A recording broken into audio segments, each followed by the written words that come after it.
toddobaadkii ugu dambeeyay arrimaha Soomaaliya waxa ku soo kordhiyay isbedel bulshada Soomaaliyeed dareemayaan inay si xawli ku soconayaan waxaan ugu weynaa kulankii magaalada Sabaa ay ku yeesheen madaxweynaha dowladda federaalka Soomaaliya mudane Maxamed Cabdullaahi Farmaajo iyo madaxweynaha Soomaaliland Muuse Biixi Cabdi kulankaas oo ka soo shaqeeyay ra'iisul wasaaraha Itoobiya Abiy Ahmed sida la sheegay qaatay 45 daqiiqo iyadoo ilaa hadda si rasmi ah loo shaacin wixii laga wada hadlay haddana waxa kulankaasi fasiraad kooban ka bixiyay hadalkii madaxweyne Farmaajo ka yiri magaalada Muqdisho kaas oo raaligelin cudar ka bixiyay dhibaatadii uu sheegay inay geysteen xukuumadda kacaanku waxaa loo baahan yahay garawsha loo baahan yahay in wixii xumaa u dhacay la iska cafiyo wax alla wixii chapter madow ahaa oo taariikhdeena galay inaan saxno macnaheedu waxay tahay dibkaas ka dhacay waqooyi inaan cudurdaar aan ka sameeyno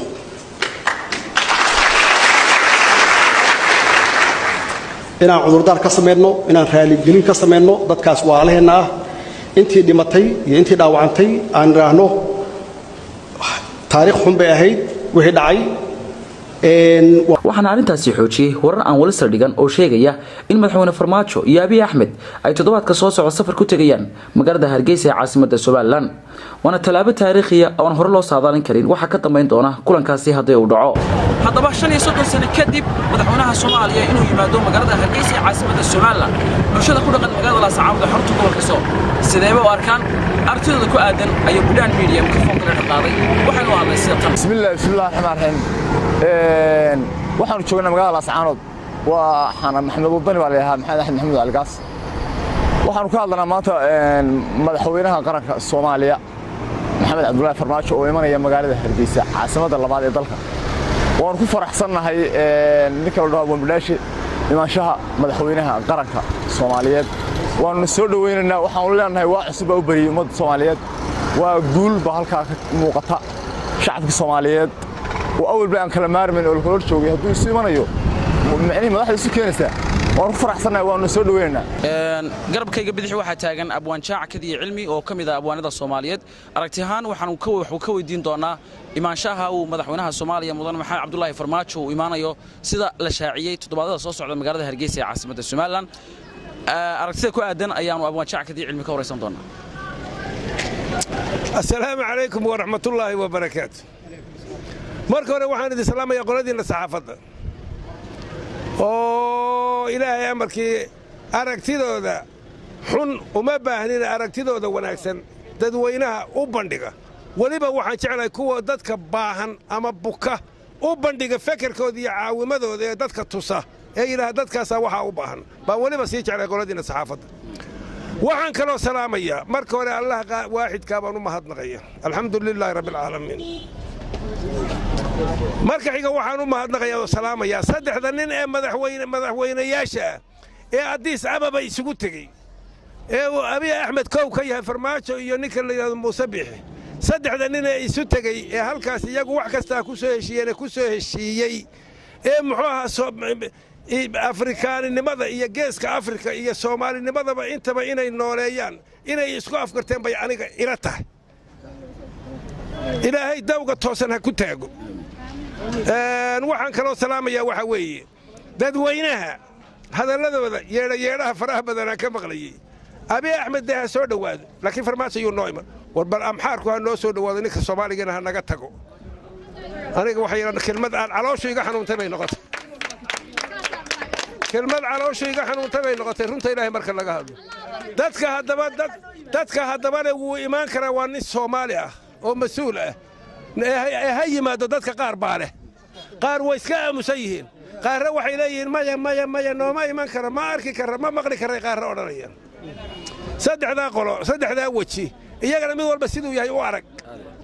macnawiyan waxa weeye laakiin waxaynu rajaynaynaa waxa weeye in aynu kollay intii hore markii hore halkii la kala taagnaa si kastaba ha noqoto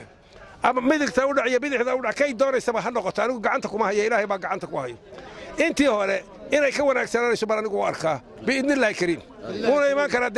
dalku waa dal Soomaaliyeed waana dalkii muxuu ahaa Soomaali baa iskale dhulka Soomaali baa leh dee qof kasta xun iyo mid wanaagsan waa imaan karaa laakiin de mas'uulkii dhamma hadduu yiraahdo waa imaanaya Hargeysa waa magaalo madaxdii Soomaaliya bismillaahir rahmaanir rahiim waxaan u aragnaa farmaajo imaatinka uu yidhi waxaan imanayaa gobollada waqooyi horumar wanaagsan oo laga gaadhay nabadgelyada Soomaaliyeed waana war hadda ka horna ay sameeyeen ilaa Eritrea ilaa Ethiopia ilaa intii nabadda jecel oo dhan annaguna nabadda iyo wanaagga waa taageerana waxaanan se taageerayn hadal kasta oo la keeno in hadal kale ka sii dambeeyo waqooyina waa inuu diyaar garoobaa inuu nabadgelyada ka shaqeeyo inuu dadka wax la qabsado Soomaalinimo hadday jirto waa inuu saani uga shaqeeyaa waana arrin aad iyo aad u wanaagsan laakiin in marba hadal kale la keeno iyadoo dan gaar dadka leeyahay raalli kama aanuhin dawladda waqooyi waxa wada leh dadkii u dhashay waqooyi oo dhan baa wada leh in dad gaarihi sheegtaanna uma aragno in dad gaarihi dantooda ay siday rabaan ka yeelaanna uma aragno hadda ka hor baa halkaa dawladnimadii laga qaado koonfur la geeyey wixii lagala kulmay waa laysogaa haddeerna in dadkii gaarka ahaa ay si gaara u wataan raallina kama ahin kamana ahaan doonno imaatinka laysu yimaado oo la wada tashado oo meel wax laysla dhigo waqooyinimadu sidaasay ku jirtaa qofkii wax kale sheegaana waa kadaab waa beenawaas waa nimaan waxba ogayn sidaas iyo bismillaahi raxmaan raxiim maanta waxaanu ka hadlaynaa aragtida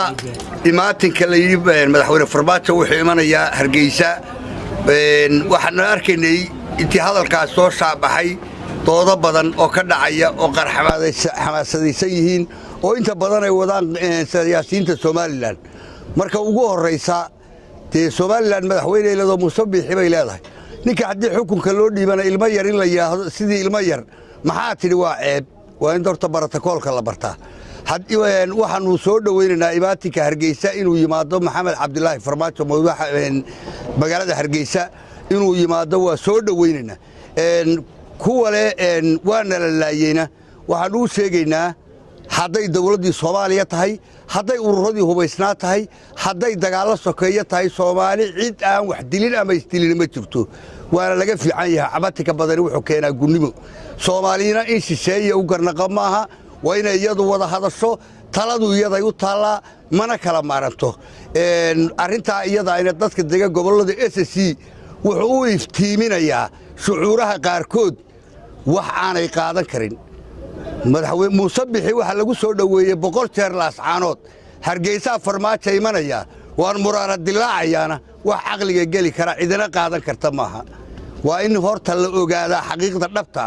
waxaana leeyahay beesha dhexe Soomaaliland idinku kaligiin ma lihidin Soomaaliyana kaligiin ma lihidin waxa weeye ummaddu hadday wax tabanaysana si gobonnimo iyo milgalab ay u sheegataa waxaan idinku baaqayaa inaad wixii aad tabanaysaan si gobonnimo iyo milgalab aad u sheegataan ummadana in wax la idin leeyahay oo aydan kaligiin waxba noqon karin waa inaad garataan Soomaalina inay idinka maarmi kara waa inaad garataan waana soo dhaweynaynaa waana hambalyeynaa go'aanka uu qaatay Muuse Biixi Cabdi xir ama Bashiir Xasan Geerish la yiraahdo waxaan u maleynayaa inaan anigu wax badan u soo maray in madaxweynaha Soomaaliya madaxweyne uu noqdo oo Ilaahay aan ka bariyay mar daacadaha ka hadlay adiga naftirkaaga waa dila soo hadashay waan ku guuleystay runtii alxamdulillaah rabbil caalamiin shaqadii qaabkii la rabay iyo qaabkaan Ilaahay u barinay waad saxay madaxweynaha Soomaaliland Muuse Biixi Cabdina isagana aloo taagan baan u footiyay isagana shaqadii sidii aan ka rabay uu saxay waxaan u arkaa kulankan inuu yahay muddo dheer la sugayay dadka Soomaaliyeed ee Hargeysa jooga Soomaaliland joogana waxaan leeyahay marka ugu horeysa waxaad ogaataan dad habeen iyo maalinba inaad madax noqotaan oo isbedeshaan oo karaamo yeerataan dila shaqeynay inay jiraan waxaan doonaynaa dadkuna waxa weeyaan Soomaalidu waxa weeyaan wax walba marba yimaadaan maanta waxa yimid wixii aan doonaynay waan Ilaahay subxaanahu wa ta'aala ka baryaynay inaad idinku maaragtay oo la idinku tilmaamo inaad tiin dadka Soomaalida ugu wacan marka xaqiiqda laga hadlo waxa la idin arkaa wax kasta ba hay jiriyeen inaad tiin dadka Soomaalida ugu wacan ugu sabirka badan ugu naxariis badan ugu Soomaali jecel calankana Hargeysa laga taag Hargeysana laga qaado xamar leegi madaxweyne Maxamed Cabdilaahi Farmaajo wuxuu ballan qaaday inuu Hargeysa imanayo Hargeysana wuu kaga dhabeeyay waxaana Ilaahay baana sahlay oo subxaanahu wa ta'aala qadaray dadka reer waqooyiguna waxay sharaf iyo wanaag ku muujiyeen inay soo dhaweynayaan horta arintaas waxay noqotay mid kalsooni buuxda ku abuurto Soomaaliya oo dhan waxaana Ilaahay ka maraynaa wax badan oo Soomaaliya dhex yaalay oo nifaaqaha oo xogdiha oo qabyaaladaha inuu dhamaado imaanshaha farmaajo imanayo magaalada Hargeysa waan soo dhaweynayaa ha yimaado waan taageersanahay dhalinyartii mustaqbalkooda hagaagaya Soomaali kala googoeeda cadawga oo dhan baa ka faa'iideysanaya idinku heshiiya meesha doontaan ku heshiiya sidii lixdankii Soomaali oo mida annaga mustaqbal leh hal la isugu yimaado haddii Soomaaliland la wada noqonayo haddii Soomaaliya la wada noqonayo horta mid aynu noqono isku duuban oo meel ka soo wada jeeda musabbixna waan ku taageersanay waana ku soo dhaweynayaa farmaajona waan ku soo dhaweynayaa waliba madaxda Soomaaliya oo dhan hadday doonaan Hargeysa isugu tagaan ku wada shira bismillaahir rahmaanir rahiim waxaan halkan rabaa inaan ka cadeeyo aragtida madaxweynaha jamhuuriyadda Soomaaliya mudane maxamed cabdilaahi farmaajo ah inuu Hargeysa imanayo taa waxaanu aaminsanahay ama aragti ahaan baanu qabnaa haddaanu nahay dadweynaha gobolka Sool ama degmada Laascaanood inuu iman karo Hargeysa cidina aysan ka lahayn una la xaajoon karo madaxweynaha dhigiisa ee Muuse Biixi Cabdi iyagoo ka wada hadlaya danta dalka iyo dadka ayahoodana ka tashanaya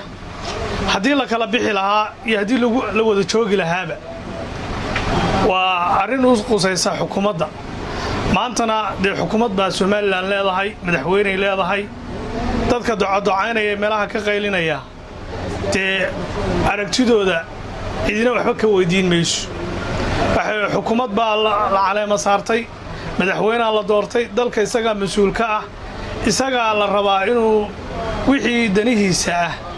ee uu arko labada dal inay isku sii jiri karaan inay joogi karaan inay wada hadli karaan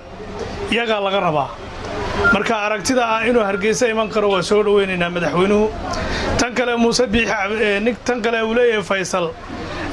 farmaajo ma iman karo Hargeysa adeer Hargeysa uu iman karaa idina kama laha adigoo odigi Brussels ku shaxaadayay la hadlayay ma garanaysaa ku faraxsanaa inaad isla sawirto adiga Cali Khaliif marka ama malaadida dawladda ayaa xil u saaran xukuumadda iyo madaxweyne Muuse Biixi baa laga rabaa inay arinta iyada ka dhaadhiciyaan kana waxayaan madaxweynaha waan ku faraxsanahay inuu yimaado dalka Soomaaliland أنا سود ويني وتاجر سنة. وينها ذلك الصوماليات ونخوض أحسننا مذهبنا فرماشة ونوبا هنا هاي سود وذلك هاي ونخوبا هنا. بسم الله وخوقنا أحسننا هاي مذهبنا ذلك سعرية بدأ سعرية ذلك سعرية وخوقنا أحسننا هاي مات كيس وأنا ما شاء الله ونوقعنا أنت ملاقنا هاي هذا نقبل كسولنا هاي لما أنتيو ونربنا وندونينا. بسم الله الرحمن الرحيم السلام عليكم ورحمة الله وبركاته maanta waxa la ururinayay aragtida dadka ah dadka madaxweynaha Jamhuuriyadda Federaalka Soomaaliya Maxamed Cabdulaahi Farmaajo ayaamahan bahadalhayn jirtay inuu imanayo Hargeysa anu waxaan qabaaday inuu dal mas'uul ka yahay oo dal Soomaaliyeed inuu imanayo meel kamid wada dhulkiisa uu xukumo mid kamid inuu imanayo dad kale ma iman karo iyo halka ma soo gaari karo iyo iyaguba xamar bay joogaan meel walba la wada joogaa marka madaxweynaha waan boqolkiiba boqol waa taageersanahay inuu yimaado Hargeysa waana lagu soo dhaweynayaa بسم الله الرحمن الرحيم أدلنا الشعب قبل كسول هلكنا وحرمات باق بدرنا أما وجسينا مدحونا في الماتش وصل وينه قبل هذا وقوي أما لو يغنى Somaliland فرماتش دلك لجمالها إسقى كتلة إسقى مدحونا هذه بنوصل وين هذا بنوصل قبل كسول فرحنا ما شاء ولو حالنا وصل قبل كسول ورويس وجذب ولا باهي الشعب SCC وين بيكوس ويان قبل هذا عاد بيكون درنا يارون تادو إنك صوت كابسي marka waxa la muddo madaxweyne ku soo dhaw gobolada Sool iyo Sanaag iyo Cayn iyo gaar ahaan gobolada Hargeysa galbeedkaba mar labaad mar saddexaad oo ku soo dhaweynaa gobolada ma kala laha dadku way wada sameeyeen beel kaliya ma soo dhaweyn karto madaxweynaha ummadda meeshan degan madaqada dhamaantood u sameeyeen magaca Soomaaliyeed waan gaar ahaan daraawishta gobolada aad iyo aad baan soo dhaweynaa wana madsantay waxaa fikirka aan ka qabaa waxay tahay madaxweynuhu yimaado dalka Soomaaliya dhammaan Soomaaliya isaga xukumo madaxweyne oo ah dalka Soomaaliya waa burburay badan baa soo maray madaxweynuhu tahay dalka Soomaaliyeed waa soo dhaweynaa bismillaahi raxmaani raxiim anagu magaca dhalinyarada gobolka Sool ku hadlaya waxaanu salaan horta u marinaa labada madaxweyne ee ku heshiiyay inay wada hadal sameeyaan wada hadalkuna Soomaalidu dan u yahay nin gaar ah dan uma aha waana soo dhaweynaynaa waana ku mahadsan yihiin waana ku borinaa inay heshiiyaan waayo maanta waxaa magaxmo weyn baga ah laba nin oo Soomaali oo Islaam ah nin gaal dhaxaadiyo waa mid subxaanallah war heshiiyo oo idinka Soomaali oo Islaam heshiiyo oo masaajid ku wada tukanayo guri wax wada ku cunayo oo Islaam bal gaal way idin heshiisiinaya idinka Islaamna qaar baa diidan marka madaxweynaha Soomaaliland waa mahadsan yahay waana ku mahadsan yahay ayay muudade waxaan soo dhaweynaa waa hadalkaas Soomaaliland iyo Soomaaliya madaxweynuhu ku imaanaya Soomaaliya kiisa waan soo dhaweynaa aad iyo aad baan soo dhaweynaa oo faraxsanahay waana ku soo inta Soomaaliya waxaan aad ugu faraxsanahay hadaan gobolada Sool Sanaag iyo Caynahay imaatinka madaxweyne Farmaajo oo Hargeysa imanayo taasoo guul weyn oo Soomaaliya oo dhan u soo hoyatay arintaasina Muuse Bixi uu fudeydiyay awalba madaxweynayaashii hore Somaliland dibadaha ay kula fiqi jireen madaxweynayaasha laakiin waxaan u arkaa Muuse Bixi inuu madaxweynayaashii hore ka geesisan yahay isagoo arintii runta ka sheegay marka aad iyo aad baan Muuse Bixina waanu hambalyeynaa madaxweynihii jira noqo madaxweyne federaalka la shaqeeyo noqo matar Farmaajona waxaanu aad ugu sii hambalyeynaa siyaasadii Soomaaliya oo dhan buu ku guuleystay waa nin aad iyo aad u geesiya waana nin aad iyo aad Soomaaliya wax ugu qabtay iyo caalamkaba kacaankii kadibna waa madaxweynihii koowaad ee yimaada arinteeda uu ka taliyo uu Hargeysa inuu yimaado aad iyo aad baan ugu faraxsanahay waana geesinimo lagu yaqaanay madaxweyne Farmaajo aad baan ugu faraxsanahay imaatinka uu imanayo madaxweynaha Jamhuuriyadda Dimuqraadiga Soomaaliya Maxamed Cabdullaahi Farmaajo aad baan u soo dhaweynaynaa waanu taageersanahay 100% haddaanu nahay bahweynta ku nool gobolada Sool iyo Sanaag iyo Cayn waanu taageersanahay waxaanu ku garab taaganahay dhiirashada Muuse Bixi Cabdi ku dhiiraday inuu yimaado Farmaajo caasimadda Somaliland oo ah caasimadii labaad ee Soomaaliya waxaanu leenahay dadka midowga Soomaaliya ka hortaagan anagu haddana goboladan dadka ka soo jeeda kuma taageersanin saxaafadda wax ugu wanaagsan ee la isla dhexmarayo madaxweyne Farmaajo ba Somaliland imanaya wax wanaagsan weeye ummadda islaamka wax wanaagsan baa ugu jira in uu yimaado Somaliland madaxweyne Farmaajo bismillaahir rahmaanir rahiim waxaan soo dhaweynaynaa madaxweynaha Soomaaliya Maxamed Cabdullaahi Farmaajo madaxweynaha waa soo dhaweynaynaa waa ku faraxsanahay dalkiisii buu yimi wadankiisii buu yimi dadkiisii buu yimi waxaan soo dhaweynaynaa madaxweynaha Farmaajo annagoo joogna kamida dadka gobolka Sool iyo Sanaag waanu la soconaa kuwaana ku faraxsanahay madaxweynaha Farmaajo oo ka tagaya Hargeysa muwaadin dalkiisii yimid weey dad Soomaaliyeed dad madaxweyne u yahay buu yimid dalkiisii buu yimid waana muwaadin ku mahadsan waxaan leeyahay dadka Somaliland qaata madaxweynaha una hambaliyay walaal midoobay oo ka hadlashadii Soomaaliyeed waxay leedahay wakiilkii caashiq iyo waxaan ay waay arag jacaylka waraabiyo kalsoonida weeshadee wajeer iyo Gaarisa ciidada kuma waarisan yaa Djibouti halo waqaro jijiga waagu bari yaa dhaxal lagu iibsaday amniga xamar soo wacnaa Hargeysa warbaa ka yimi walaal midoobay isku heshanayaan yaa walaal midoobay isku heshanayaan waraaba heesayo ururta walwaalatee warmaha ninka ku sitee wadkaaga qorsheynayo walaalka kala garo wabaxayaan lagu qalan yaa wabaxayaan lagu qalan warlay Soomaaliyeey dhaxaan diiwaaniyo wanaag ma qaadatide waadiyo kala garo wadada weerarta lagu qodiyo boosha waa heel hagelin walaalka saarayo adaan weel dawladsidan hadduu waba kugu fato biyaha waad weecisay wadiiqa lagu duwa wadkan loo baajin karo